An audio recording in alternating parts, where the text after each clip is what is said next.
Go ahead. All right, we're going to do questions 31 through 35. We're ending this right now today. All right, we're going to use this diagram it says use the diagram of the wave to measure for using for questions 31 and 32. If the amplitude increases, what happens to the wave? Remember other day I mentioned that if you have amplitude is energy.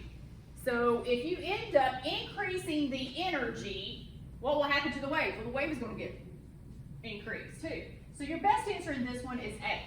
Okay, it's going to increase. Remember, if amplitude is energy and it increases, the energy is going to increase. Amplitude is the energy that you have.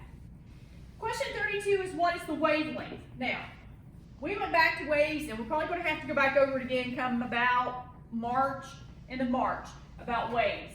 And you got to remember, we did a picture graph, and you had to label the parts of it. With that being said, wavelength means from point to point. It could be from here to here, or it could be from here to here. Okay, that's a wavelength, from here to here, or from here to here. Okay, now it's asking what is the wavelength. So if we use from here to here, you just have to subtract the numbers. 10, 20, 30, 40. Okay, or you can do 70 minus 30. Okay, so we know that 40. So our best answer would be C in this one. Okay. All right, let's go to number 33.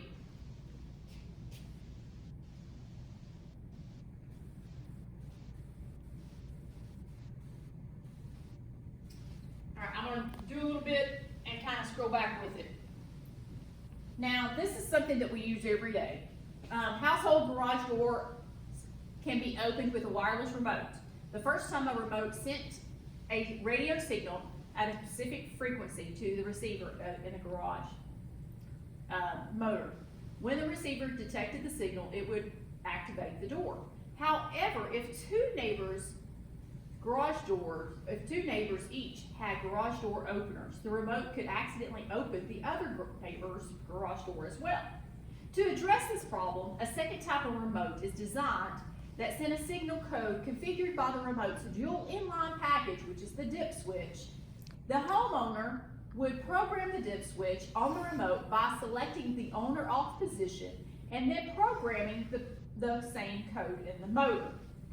So really what you do in this, you have a motor that's in the top of your garage and it has a signal in it, and you have to turn it on and match it up with this remote.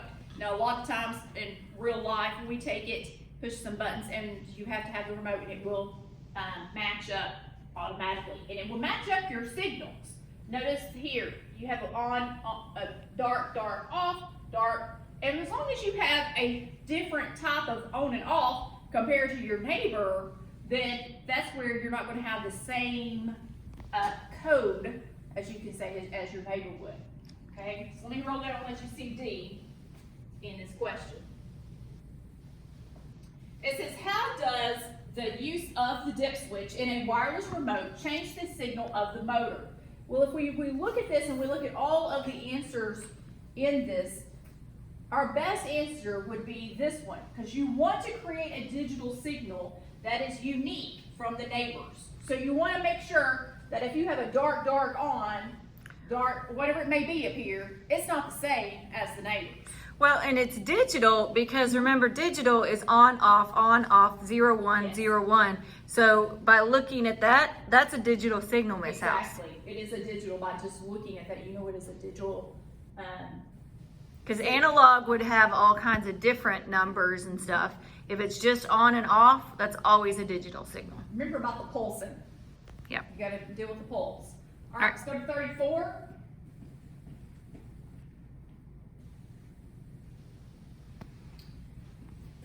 Says, which claim can scientists make as a result of observing the red shift in a star's emission spectrum? Well, we talked about blue shift and red shift. If you have blue shift, it's going to be close. If it is red shift, it is far away. Or okay? moving away. Or moving far away. And remember, back in a few questions back, the further something is going, the faster it is going. It is accelerating faster. So blue shift is close. Or coming towards you. Or coming toward you. Redshift is going away or going back, okay? And it goes faster the further it's going out, okay? So it says, which claim can scientists make as a result of observing a redshift in a star's emission?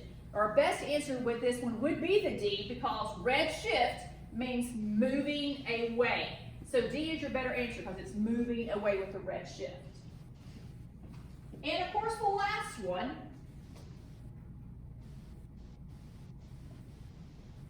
In this question, it says the data table shows the information of several planets in the solar system. Now, it's giving you the size of the planet. It is giving you the distance from the sun and the number of moons and the average temperature. Okay? It says which planet will orbit at the slowest speed and why.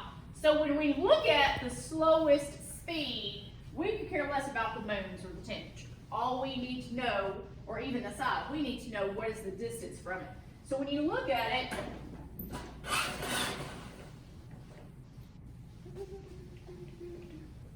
if this is our sun, our first one is Jupiter, and it goes distance from the sun at 778.6. Mercury is at 57.9. Neptune is at 4,095.1. And then Venus is at 108. That's going to be a little more like this, 108.2. So the closer you are, you're going to circle faster. Okay? So which one had the longest, so it would be slower to get around? And if we look at that, that will be this number here, which is Neptune. So in our answer here, it would be C, Neptune, because it is the furthest away from the sun. All right, this is 31 through 35.